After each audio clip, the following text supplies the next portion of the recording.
திருப்பாவை பாசுரம் 15. அடியேன் ஸ்ரீமதே ராமானுஜாய நமக. ஸ்ரீமத் பரவரமுனையே நமக. ஸ்ரீ கோவல் கண்டாடை அண்ணன் சுவாமிகள் திருவடியே சரணம். அனைவருக்கும் நமஸ்காரம். ஸ்ரீசைலேஷ தயாபாத்திரம் தீபக்யாதி குணார்ணவம் யதீந்திரபிரவணம் வந்தே ரம்யஜாமாத்ரமுனிம் லக்ஷ்மீநாத சமாரம்பாம் நாதயாமுன மத்யமாம் अस्मदाचार्यपर्यन्तां वन्दे गुरुपरम्परां यो नित्यम् अच्युतपदाम्बुजयुग्मरुक्म व्यामोहदस्ततितराणि तनयायमेने अस्मद्गुरोर्भगवदोषदैकसन्दोः रामानुजस्य शरणौ शरणं प्रपद्ये. माता पिता युवदयस्तनया विभूतिः सर्वं यतेव नियमेन मदन्यानाम् आदस्य न कुलपतेर्वकुलाभिरामं श्रीमद्तदङ्गरीयुगलं प्रणमामि मूर्तना. भूतं सरस्य महदाव्यपट्टनाद श्रीभक्तिसार कुलशेखर योगी वाहान् भक्ताङ्ग्रिरेणु परकाल यतीन्द्रमिश्रान् श्रीमत्पराङ्गुसमुनिं प्रणतोऽस्मि नित्यम्. नीलातुङ्ग स्तनगिरितटी क्षिप्तमुत्पोत्य कृष्णं पारात्यं स्वं श्रुति सदशिरः सिद्धमध्यापयन्ती स्वोशिष्टायां सृजनिकलितं या बलात्कृत्य भुङ्क्ते कोदा तस्यै नमयितमितं भूय एवास्तु भूयः. அன்னவையள் புதுவை ஆண்டாள் அரங்கற்கு பண்ணு திருப்பாவை பல்பதியம் இன்னிசையாள் பாடிக் கொடுத்தாள் நற்பாமாலை பூமாலை சூடி கொடுத்தாலை சொல்லு.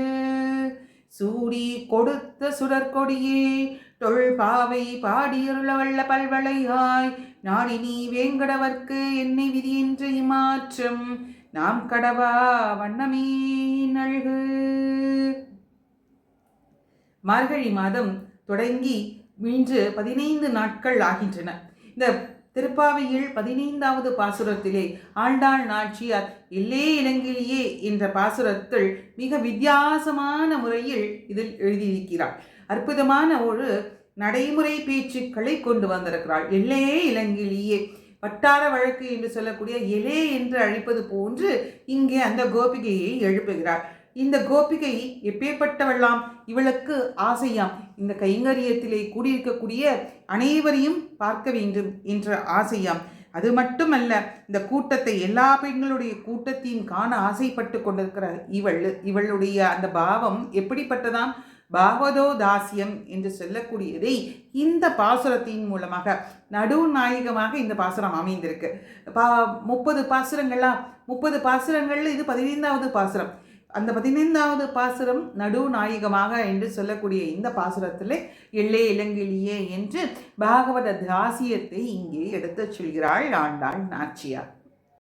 இல்லே இளங்கிலியே இன்னும் உறங்குதியோ, சில்லேன் என்று அழையின்மின் நங்கை மீர் போதருகின்றேன் வள்ளை உன் கட்டுரைகள் பண்டே உன் வாயறிதும் வள்ளீர்கள் நீங்களே நானேரான் ஆயிடுக ஒல்லை நீ போதாய் எனக்கென்ன வேறுடையை எல்லாரும் போந்தாரோ போந்தார் போந்தென்னிக்கொள் வல்லானி கொன்றானை மாற்றாரை மாற்றழிக்க வல்லானை மாயனை பாடேலோரெம்பாவாய்.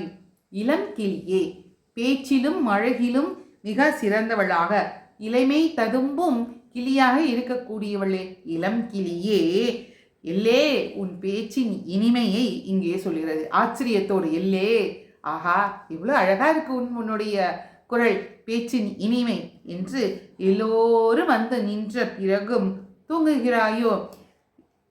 பெண் பிள்ளைகளே, சில்லேன் என்று அழையுமே. இது எப்படி இருக்குது? 2 பேரும் உள்ளே இருக்கக்கூடிய அந்த பெண்ணும் அந்த கோபிகையும் வெளியே நின்றிருக்கக்கூடிய அந்த ஆண்டாள் நாச்சியாரும் கோபிகை மற்ற கோபிகைகளும் சேர்ந்து பேசுவது போல இந்த பாசுரம் அமைந்திருக்கிறது. ஒரு நாடக தமிழ் போல அப்படின்னு வைத்துக்கொள்ளலாம். இதுல சிலுக்கு சில்லென்று அழியேன் நீ அப்படின்னா சிலுக்கு சிலுக்கு என்று அழைக்காதே, சட்டென்று அழைக்காதே அப்படி என்று எடுத்துக்கொண்டு இது போதர்கின்றேன், இதோ நான் புறப்பட்டு வருகிறேன், உங்களையெல்லாம் காண எனக்கும் ஆவலாக இருக்கிறது. உள்ளே இருப்பவள் பதில் கூறுகிறாளாம்.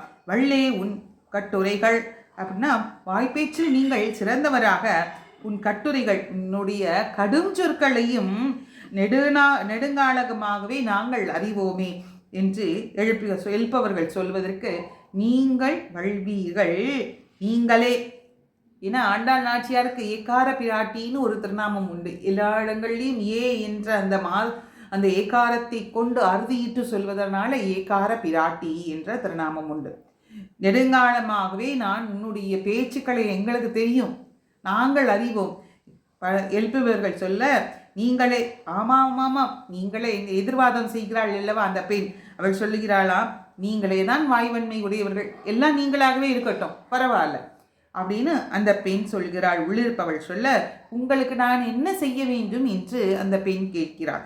அதற்கு இவர்கள், வெளியில் இருக்கக்கூடிய இவர்கள் என்ன பதில் சொல்கிறார்கள்? நீ எழுந்திரு, வா, கிருஷ்ண அனுபவத்திற்கு வந்து நீ கலந்து கொள்ள வேண்டும் என்று அழைக்கிறார்கள். சீக்கிரம் எழுந்திருப்பாயாக, உனக்கு வேற என்ன பலனை நீ எதிர்பார்க்கிறாய்? வேற ஏதாவது உனக்கு பலன் தேவையா?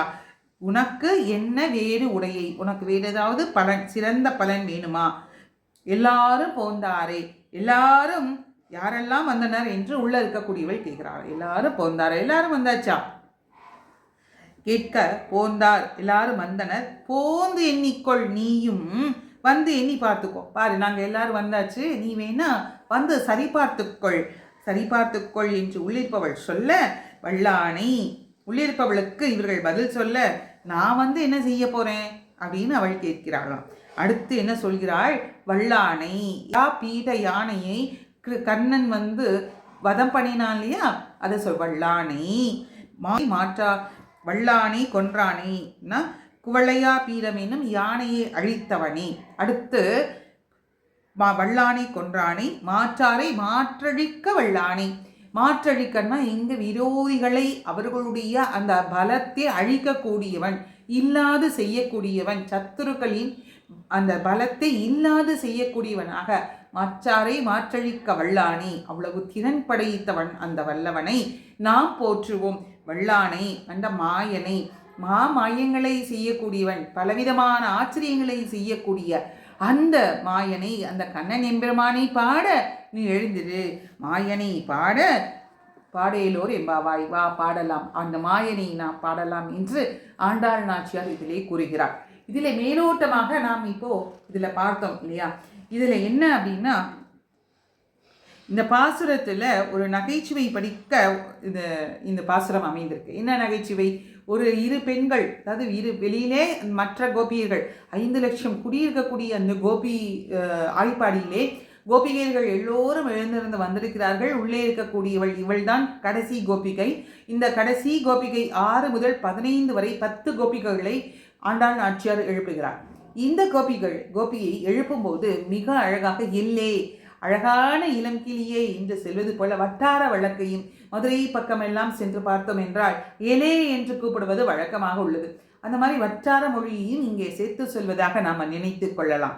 இங்கே அவள் அழகாக சென்ற பாட்டில் என்ன சொன்னா, சங்கோடு சக்கரமேந்தும் தடக்கையில் அந்த நாராயணனை நாம் பாடுவோம். கையிலே சங்கு சக்கரங்களை பொருந்தியவன் ஸ்ரீமன் நாராயணன், அந்த பரம்பொருள் ஸ்ரீபதியான ஸ்ரீமன் நாராயணனை நாம் பாடுவோம். அந்த பாடுவதற்கு அப்படின்னு எழுப்பினார். இங்கே என்ன செய்கிறாள்? இல்லே இளங்கிளியே என்று கூறி, என்ன ஆச்சரியம், நான் உன்னை எழுப்ப வந்த எங்களையும் எழுப்பவே நினைக்க முடியாதபடி உன்னுடைய குரல் இனிமையாக இருக்கிறது, உன்னுடைய குரல் மிக இனிமையாக இருக்கிறது. இவளை கூப்பிட்டு கொள்வதாக எடுத்துக்கலாம். கிளி என்று சொன்னால் உடனே நமக்கு ஞாபகம் வரும். என்ன ஞாபகம் வரும்? சுகபிரம்மர் ஞாபகம் வரும். அந்த சுகபிரம்மர் என்ன பண்ணினார்? அந்த பரீட்சித் மகாராஜாவுக்கு ஸ்ரீமத் பாகவதம் அப்படிங்கிற அந்த பழத்தின் சுவையை அவர் எடுத்து கொடுத்தார் இல்லையா, அந்த சுகபிரம்மர். நிறத்தாள் குறைவில்லா தனிச்சிறையில் விழப்புற்ற கிளிமொழியாள் என்கிறபடி சீதா பிராட்டி தளிர் நிறத்தில் இருந்தாலாம். பந்தனத்தாலும் பொன்மொழியாலும் ஒரு கிளியை ஒப்பு சொல்லும்படியாக சீதா பிராட்டி இருந்திருக்கிறார். சீதா பிராட்டி கிளி என்று சொல்லியிருக்கிறார்கள். இங்கே அவளையும் விட விஞ்சுவதாக இந்த கோபிகை இருக்கிறாராம். அதனால இளம் கிளியே என்று சொல்கிறார். ஆண்டாள் நாச்சியார் திருமொழியில் மிக அழகாக சொல்றார். கிளியை தோழமை கொள்ளுவன் குயிலே அப்படின்னு குயிலிடத்துல தூது அனுப்புறான். தூது செல்லும் பாசுரத்தில் பார்த்தது அப்படின்னா, நான் ஒரு கிளியை காரை அடிச்சு கொடுத்து நான் வளர்த்துன்னு வைக்கேன், பாலமுதூட்டி வளர்த்தேன் கோலக்கிளியை உனக்கு தோழமை கொள்வன் குயிலே அப்படின்னு குயிலிடத்துல தூது சொல்லும்போது, நீ எம்பெருமானிடத்துல போய் தூதாக சொன்னாய் என்றால் எம்பெருமான் நீ கை கொண்டாள், நான் ஆசையோடு வளர்த்து வரும் கிளியை நான் உனக்கு பழக விடுவேன் என்று சொல்கிறாள். என் கோலக்கிளியை அப்படின்னு சொல்றாள். பாலமுதூட்டி வளர்த்து வருகிறாள். அப்பேற்பட்ட அந்த கிளியை நான் உனக்கு நட்பு கொள்ள செய்வேன் என்று சொல்கிறாள். இப்படி மின்கிழி பூ போல மிழற்றும் என்றும் அணிமழலை கிளிமொழியாள் என்றும் அருளிய ஆழ்வார்கள் கிளிகள். இங்கு ஆழ்வார்கள் கிளிகள் என்று சொல்லலாம். அஞ்சுக்குடிக்கு ஒரு சந்ததியான ஆண்டாள் நாச்சியாரும் ஒரு இளம் கிளிதான். அவர்கள் இளங்கிளியே என்று அழைப்பதை கேட்ட இவள் அசல் வீட்டு பெண் பிள்ளையும் நானாதாய் நாவுடையாய். போன பாசுரத்தில் சொன்னா இல்லையா, வாய்ப்பேச்சில் எல்லாரும் இவ்வளவு சிறந்தவர்களா இருக்கிறார்களை, வெக்கமற்றவர்களை எழுந்து வெளியே வாருங்கள் என்று அழைத்தாள். இப்போ என்ன சொல்கிறாள் என்றால், இவள் விலங்கிளியே அப்படின்னு சொல்லியிருக்க மாட்டார்கள். ஏன்னா போன கீழ்பாட்டில் அந்த கோப்பிகை எழுப்பும் போது அப்படிலாம் சொன்னார்களே, இப்போ என்ன மட்டுமா அழகான கிளின்னு கூப்பிடார்கள். இருக்காது என்று அவள் நினைத்தாலாம் உள்ளிருப்பவள். உடம்போடு தலை உளறி வாய் புறம் வெளுத்து என்கிறபடி கிருஷ்ணனை அடையாத உடம்பும் வாயும் வெளுத்திருக்கா. இவர்கள் கிருஷ்ணனை இன்னும் அனுபவிக்கலை என்று அந்த தீராத விரகதாபத்தில் இருக்கிறார்கள். அவர்கள் எப்போவாது இப்படி அழகா இருக்கிறேன் என்று சொல்வதற்கு வாய்ப்புண்டா? அது இல்லவே இல்லையே. அதனால என்ன செய்தாலாம் இவள்? உள்ளிருப்பவர்களுக்கு ஒரு சந்தேகம் வந்ததாம். போன கோபிகை எழுப்பும் போது நாவுடையாய் நானாராய் என்று சொன்னவர்கள் இவர்களா என்னை எல்லை இளங்கிலியே என்று சொல்லியிருப்பார்கள். கண்டிப்பாக இருக்காது என்று நினைத்து கொண்டவள் என்ன சொன்னாலாம், பேசாமலே இருந்தாலாம். அப்போ பதில் பேசாமலே இருப்பதனால வெளியே இருக்கக்கூடியவர்கள் சொன்னால், இன்னும் உறங்குதியோ, இன்னும் உறங்கி கொண்டிருக்கிறாயோ என்று கேட்கிறார்கள். நாங்கள் எல்லோரும் வந்தாச்சு, இன்னும் உறங்குதியோ, கிருஷ்ண விரகத்தாலும் உன் கடாட்சம் பண்ணினால் எங்களுக்கு கண்டிப்பாக கிடைக்கும். நீயும் வந்துட்ட. ஏன்னா ஒருத்தரை கூட விட்டுட்டு போகக்கூடாதுங்கிறது தான் ஆண்டாள் நாச்சியாருடைய எண்ணமே. அப்போ நீ ஒருத்தினால இது தடைப்பட்டு கொண்டிருக்கிறது. நீ வந்து விட்டால் உன்னுடைய கடாட்சத்தால் நாங்கள் அனைவரும் சேர்ந்து போய் கிருஷ்ணா அனுபவத்தை பெறலாமே. அதனால் இன்னும் உறங்குதியோ என்று கேட்டுக்கொண்டிருக்கிறாள். அப்போ பங்கிய கண்ணானனை என்று அனுசந்திப்பதற்கு இடையூறாக இவர்கள் வார்த்தையை சொல்லுகையை பெறாமல் சில்லேன் என்று அழிமின், சில்லென்று சடற்றென்று பேசாதீர்கள் என்று சட்டென்று கூப்பிடாதீர்கள். ஒரு சிலர் கோபமாக கூடும்போது வா அப்படி அழுத்தி சொல்வது போல இங்கே சில்லென்று அடையின் இன்னி அப்படி சொல்லலாமா? பேசக்கூடாது. இவர்கள் பேச்சை பெறாமல் இப்படி வார்த்தையை சொல்லலாமா என்றால் பகவத் அனுசந்தானத்திற்கு இடையூறாயிருக்கையினாலே இப்படி சொல்லலாம் என்று பூர்வர்கள் நமக்கு ஆவலை செய்கிறார்கள். சில்லேன் என்று அழிவின் என்று முதலில் நீ தானே சொன்ன. நீ முதல்ல என்ன சொன்ன? சில்லேன் என்று அழிவின்னு சொன்ன. அதனால தான் நாங்கள் என்ன சொன்னோம், நீங்களே ஆகிடுங்க, அது பண்ணாமல் விட்டுட்டேன் அப்படின்னு என்று சொல்கிறார்கள். நாங்கள் உன் வாசலில் துவழ்கிறது பிரத்யக்ஷம், அது கிடக்க அனுமானத்தை கொண்டு பேசுவதில் பயன் என்ன என்று உணர்த்தும் அவர்கள் உரைக்க பாகவதர்களுடன் வாதம் செய்து ஸ்வரூப விருத்தம் ஆனது என்று உணர்ந்து நானே தான் ஆயிடுக என்கிறாள்.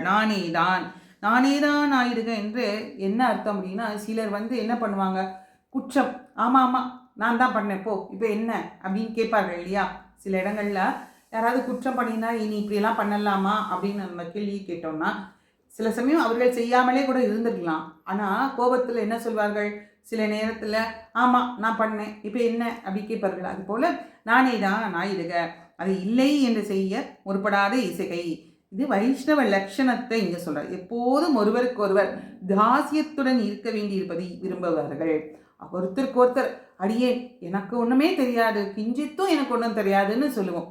பாகவத அந்த சம்சேஷனை பார்த்தேன் அப்படின்னா எல்லாரும் கூடியிருக்கும்போது, அடியார்கள் எல்லாரும் ஒவ்வொருத்தருக்கு ஒருத்தர் கூடியிருக்கும்போது எல்லாம் நீங்களே தான், எங்களுக்கு ஒன்றுமே தெரியாது அப்படிங்கிற அந்த பாகவத தாசியம் தான் இங்கே எடுத்து காட்டப்படுகிறது. வந்தொள்ளை குடுமினோ என்றார் அன்றோ பெரிய ஆழ்வாரும். உள்ளே நீ போதாய், உன் படுக்க அறையில கிருஷ்ணனை இட்டு வைத்து நீ கடுக போறாய் என்று 4000 படி வியாக்கியானத்தில் இருக்கு. உள்ளே நீ போதாய் என்று சொன்ன பிறகும் உள்ளிருந்து வராமையாலே இவர்கள் வெளியிருப்பவர்கள் கேட்கிறார்களாம், உனக்கு என்ன வேறுடைய, உனக்கு வேறு ஏதாவது தனிப்பட்ட பலன் தேவையா? 5 லட்சம் பெண்கள், 5 லட்சம் குடியுள்ள பெண்களுக்கு தவிர அவர்களுக்கு உண்டானது தானே எல்லாருக்கும் ஒன்று. எனக்கு மட்டும் இல்லை, எல்லாருக்கும் என்ன இருக்கோ அதுதான் உனக்கும். இல்லை உனக்கு வேறு ஏதாவது தனிப்பட்ட ஒரு விசேஷமான பலன் வேண்டுமா? எங்கள் எம்பெருமானை கண்ட பின்பும் உனக்கு ஸ்வயம்பாகம் தவிர்ந்தலையோ என்கிறார்கள். உனக்கு என்ன வேறுடை என்று கேட்கிறார்கள். என்றவுடன் தன் ஸ்வரூபத்தை உணர்ந்து அந்த கோபிகை என்ன சொல்கிறார், உங்களை ஒழிய எனக்கு வேறு சுகம் உண்டா? கிடையாது. ஏன்னா இந்த கோபிகை என்ன ஆசைப்படுறா, உள்ள வெளியில இருக்கக்கூடிய அத்தனை ஆண்டாள் கோஷ்டிகளையும் காண விருப்பப்படுகிறார். அதனால முகங்களையும் ஒருங்கே ஆசைப்பட்டேன். இவர்கள் உனக்கென்ன வேறுடைய என்று சொன்ன பிறகு உள்ளே இருந்த கோபிகைக்கு ஒரு ஆர்வம் எழிடுகிறதாம். நான் உங்கள் திருமுகங்களை எல்லாம் நான் சந்திக்கத்தானே ஆசைப்பட்டு கொண்டிருந்தேன், உங்களை ஒழிய எனக்கு ஒரு சுகம் உண்டோ என்று பகவத் விஷயத்தில் ஈடுபட்ட உங்கள் எல்லோர் திருமுகங்களையும் காணத்தான் ஆசைப்பட்டு கொண்டிருக்கிறேன். எல்லோரும் வந்தாரா, எல்லாரும் வந்தாச்சா என்று அவள் கேட்கிறார்களாம். போந்தார் என்று வெளியிருப்பவர்கள் பதில் சொல்கிறார்கள். எல்லாரும் வந்துவிட்டார், போந்தார் என்று எண்ணிக்கொள், நீயே வந்து வெளியே வந்து எண்ணிக்கொள், எல்லோரும் வந்துவிட்டமா என்று நீ எண்ணிக்கொள் என்று சொல்கிறார். போந்தார் எண்ணிக்கொள் கொள்கைக்கு பிரயோஜனம் தனித்தனியே பார்க்கையும் பேர் சொல்லுகையும் தொட்டு அனுபவிக்கையும் போந்தெண்ணிக்கொள் திருவாய்ப்பாடிகள் பெண்களுக்கு தொகையில்லாமையாலே இவள் எண்ணி முடிக்கும் வரைவிலாவது இவளை பிரியாமல் அனுபவிப்போம் என்று பார்க்கிறார்கள். உடனே அவள் கேட்டாலாம், நாம் கூடி என்ன செய்ய போகிறோம், நம்ம எல்லாரும் கூடி என்ன செய்ய வேண்டும் என்று அவள் கேட்கிறாள். அப்பொழுதுதான் வல்லானை கொன்றானை மாற்றானை மாற்றழிக்க வல்லானை மாயனை என்று சொல்கிறார். இங்கே வல்லானை கொன்றானை என்றால் இந்த குவளையாபீட யானை கர்ணன் வதம் செய்கிறான் இல்லையா, அந்த விஷயத்தை இங்கே எடுத்து காட்டுகிறார். வல்லானை கொன்றானை குவளையாபீட யானை. இந்த கம்சவதம் நடப்பதற்கு முன்பாக கம்சன் என்ன செய்கிறான், அக்ரூரர் மூலமாக விழ்விழா ஏற்பாடு செய்திருக்கிறேன், அந்த விழ்விழாவிற்கு கிருஷ்ணனையும் பலராமனையும் அழைத்து வருமாறு அக்ரூரை அனுப்புகிறார். அக்ரூரரும் ஆகா இதுதான் நமக்கு தக்க சமயம், எப்படியாவது கிருஷ்ணன் எம்பெருமானை நாம் சந்தித்து எப்படியாவது நாம் பரவசம் அடைய வேண்டும் என்பதற்காக அக்ரூரரும் சரியென்று ஒத்துக்கொண்டு தன்னுடைய தேரை எடுத்துக்கொண்டு அந்த ரதத்தை எடுத்துக்கொண்டு அவர் அந்த பிருந்தாவனத்துக்கு செல்கிறார்.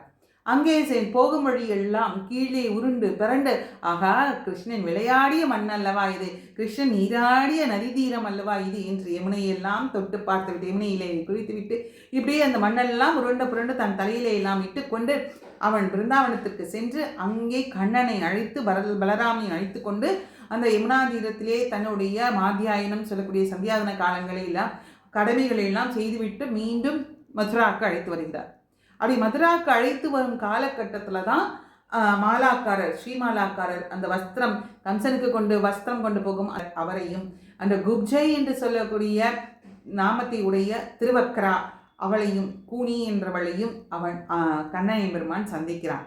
அப்பொழுதுதான் அந்த திரிவக்ராவுக்கு அவன் என்ன செய்கிறான், அந்த கோணலை நிமிர்த்து விடுகிறான். அந்த கூனியாக இருந்த அந்த பெண்ணை இளம் யுவதியாக அழகியாக மாற்றுகிறான் கண்ணன். மிக அற்புதமான நிகழ்வு அது. மதுரை நகருக்குள் அக்ரூரர் கண்ணன் எம்பெருமானையும் பலராமனையும் அழைத்து கொண்டு போகிறார் தேர்தட்டிலே. அப்பொழுது இருவரும் கீழே இறங்கி அந்த மதுரா நகர் மக்களை சந்திக்க ஆசைப்பட்டு கொண்டு கீழே இறங்கி நடக்கிறார்களாம். அங்கே மதுரா நகரம் எப்படி இருக்கிறதா, மிக அழகான மாட மாளிகைகள் சூழ்ந்த செடி கொடிகள் எல்லாம் முல்லை கொடிகள் பவழமல்லி கொடிகளும் மிக அற்புதமாக அங்கே இருக்கின்றன. அன்னம் மயில்கள் எல்லாம் அங்கே அங்கேயும் பறந்து விளையாடி கொண்டிருக்கின்றன.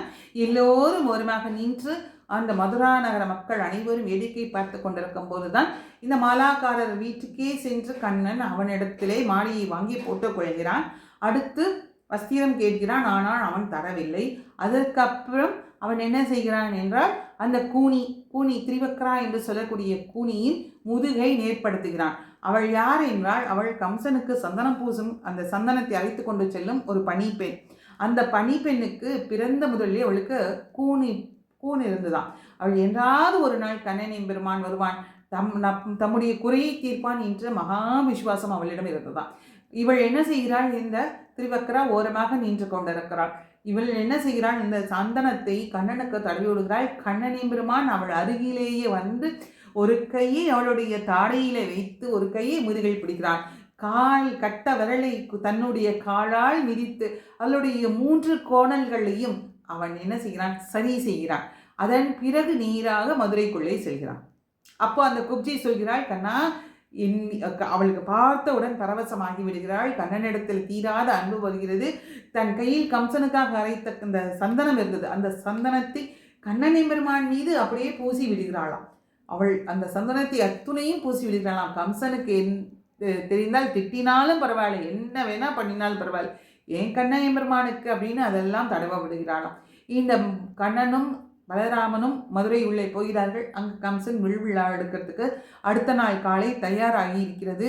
அப்போ இவர் உள்ளே போகிறார். கண்ணனும் பலராமனும் உள்ளே போகும்போது ஒரு யானை, மதம் பிடித்த யானையை வைத்திருக்கிறார்கள் இந்த கண்ணனை அழிப்பதற்காக. அதன் பேர் குவளையா பீட்ட யானை என்று பேர். கண்ணன் என்ன செய்கிறான் தெரியுமா? அந்த யானை எதிர்கொண்டு வந்து கண்ணனை அழிக்க வருகிறது. இவன் என்ன செய்கிறான்? யானையின் காலுக்கடியிலே போய் விழுகிறான், ஒளிந்து கொள்கிறான். அது என்ன செய்ய முடியும்? 4 கால்கள் இருக்கு இல்லையா, அது உள்ளுக்குள்ளே போய் ஒளிந்து கொள்கிறானாம். மீண்டும் வெளியே வருகிறானாம், துரத்துகிறதாம். மீண்டும் காலுக்கடியிலே போய் ஒளிந்து கொள்கிறானாம். இப்படியெல்லாம் சற்று நேரம் விளையாடு காட்டிவிட்டு அதன் பிறகு அதன் தந்தத்தை 2 தந்தங்களை பிடித்து கொண்டு அதிலே தூளி போல தொங்கி விளையாடினானாம். அப்படியெல்லாம் விளையாடிவிட்டு அந்த தந்தத்தாலேயே அந்த யானையை அடக்கி அதை வதம் செய்து அந்த தந்தத்தில் இருக்கக்கூடிய அந்த முத்துக்களை எல்லாம் எடுத்து தன் பிரியமானவளுக்கு அனுப்பி வைத்தானாம். அந்த குவளையாபீடம் என்கிற அந்த யானையை அழித்ததை இங்கே மிக அழகா ஆண்டாள் நாச்சியார் நமக்கு அருளி செய்கிறார். வல்லானை கொன்றானை மாற்றாரை மாற்றழிக்க வல்லானை. சத்துருக்களுடைய பலம், அந்த பலத்தெல்லாம் அழிக்கக்கூடிய திறன் வாய்ந்தவன் யார்? கண்ணன் எம்பெருமான். இந்த குவளையாபீட யானையாக இருக்கட்டும், மல்லரை வதம் செய்த நிகழ்ச்சியாக இருக்கட்டும், அத்தனையும் பார்த்து கொண்டிருந்தவன் கம்சன். மேலே மாடத்திலே அவன் அமர்ந்திருந்தான். அந்த அமர்ந்திருந்த அவன் என்ன செய்தான்? இந்த மல்லரை மாட்டிய பிறகு மேலே மாடத்திலிருந்து தொப்பென்று குளித்து அதன் பிறகுதான் கம்ச வதமே நடைபெற்றது. இவ்வளோ அழகாக இந்த பாசுரம் மூலமாக நமக்கு ஆண்டாள் நாச்சியார் அற்புதமாக நமக்கு இந்த வல்லானை, இந்த குவளையாபீட யானையை கண்ணன் எவ்வாறு அழித்தான் என்பதை சுத்தமாக நமக்கு இங்கே சொல்லி காட்டுகிறார். இப்பேற்பட்ட அந்த மாயனை நாம் பாட வேண்டும், நீ எழுந்திரு என்று அந்த கோபிகையை அவள் எழுப்புகிறார். நாளைய பாசுரத்தில் ஸ்ரீ ஆண்டாள் நாச்சியார் என்ன சொல்கிறாள் என்பதை காத்திருந்து அனுபவிப்போம். நன்றி, நமஸ்காரம்.